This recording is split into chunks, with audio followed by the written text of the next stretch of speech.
There's a book that's on my shelf. I've read it more times than I can count. It's not very long. It's not very flashy. Cover looks like it was designed in 1995 because it was. But the first 2 pages in this book, just the introduction, are so simple, so blindingly obvious, that once you see it, I genuinely don't understand why it's not taught in every high school across America. Today we'll walk through it because once it lands, the way you think about every financial decision will never be the same. I'm Jared with Green Dot Wealth. If you haven't watched the first 2 videos, go do that first. This builds on what we've already covered. Today we're talking about R. Nelson Nash and his book, Becoming Your Own Banker, specifically the core argument that he makes right out of the gate. The premise that the entire infinite banking concept is built on. His book is a 10-hour course encapsulated into a 92-page text. It's built for the layman. It's not for the financial professional. And it's about how we finance the things of life. I'm not going to read it to you word for word. Go buy the book. It's worth every penny. What I'm going to do, though, is break down the idea into plain language and show you why it matters for your life right now. Before we get into the concept, let me tell you a little bit about the man behind it. R. Nelson Nash was not a Wall Street guy. He wasn't a hedge fund manager or an Ivy League economist. He was a forester, a businessman, a man who got himself into financial trouble, significant debt, and interest payments piling up. And he had to think of a way out of it. And in doing so, he discovered something hiding in plain sight, a financial tool that most people had been taught to dismiss. He wrote Becoming Your Own Banker not as a product manual, but as a philosophy, a way of thinking about your money that runs completely counter to what the banks, financial advisors, and the mainstream financial system want you to believe. He called it infinite banking. But the concept starts before any product ever enters the conversation. It starts with one unavoidable truth about money and how it actually moves through your life. Here's what Nash establishes in the very opening pages of the book. You are going to finance everything you buy. Everything. Your car, your house, your kids' education, your vacations, your business equipment, even your groceries in a roundabout way. Now, when most people hear the word finance, they think about taking out a loan, going to a bank, filling out an application, making monthly payments.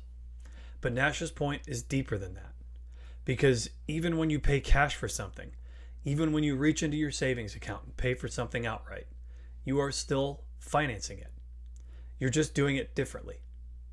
When you pay cash, you lose the future growth of that money that it would have earned. That's called opportunity cost. The money is gone from your pool of capital and it cannot work for you anymore. So whether you borrow money and pay interest to the bank or spend your own cash and give up future growth, either way, there's a cost. Either way, someone is financing that purchase. Nash's question, the question that everything else is built on, is this: who's going to be the banker in your life?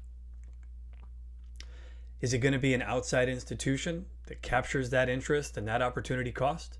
Or is it going to be you? Now, if you watched last week's video, you heard me talk about IBC as an order of operations, a blueprint, a foundation before the house. This is where that comes from. Nash isn't saying that you need to avoid banks entirely. He's not saying debt is evil. He's saying, look at your system. Look at who captures the value in every financial transaction you make. And ask yourself whether that has to be true. Think about what that means practically. Over the course of your lifetime, you will move an enormous amount of money through your system. Hundreds, thousands, maybe millions of dollars will flow through your hands. Some of it goes to taxes, some to living expenses, some to major purchases, others to investments. But a massive chunk of that money goes to financing costs, interest paid to banks, opportunity cost lost when you spend savings, money that leaves your world and goes into someone else's system.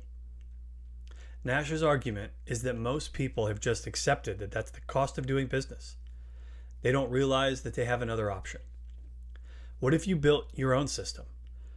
What if instead of sending that financing cost to the bank, you captured it yourself? What if your money, even while you were using it, was still growing in your own warehouse? That's the seed. That's what's in the first 2 pages. And everything else, the policy design, the strategy, the mechanics, that all comes later. But it's built on this one premise. You're always going to be doing business with a banker. The question is whether that banker is you. So here's what I want you to sit with after this video. Think about the last major purchase you made. Car, appliance, home repair, whatever it was. How did you pay for it? If you financed it through a bank or a dealership, some of the money left your life as interest and never comes back. If you paid cash out of your savings, that money's gone, no longer growing. It's gone from your system. Now, I'm not saying that either of those is wrong. Sometimes those are the right moves. But most people make decisions without ever thinking about the financing cost. Without ever asking, is there a way to make the purchase and still keep that money working for me? That's what IBZ is designed to solve. Not perfectly, not magically, but systematically. And it all starts with talking about Nash's premise. You will always be financing something. The only variable is who controls that process. I'd encourage you to pick up Becoming Your Own Banker. I'll link it in the description. It's a short read. And when you get there, pay close attention to the first 2 pages. Because once that idea gets in your head, it doesn't leave. If this is starting to make sense, if you're starting to think there is a different way, and I want to understand what my version looks like, that's exactly what a discovery call is for. My website's in the description. Book a free 30-minute call, and we'll look at your current financial picture, and I'll show you where the financing costs are hiding in your own life and what it would look like to start recapturing them. No pressure, no pitch, just some clarity. And if you're not there yet, totally fine.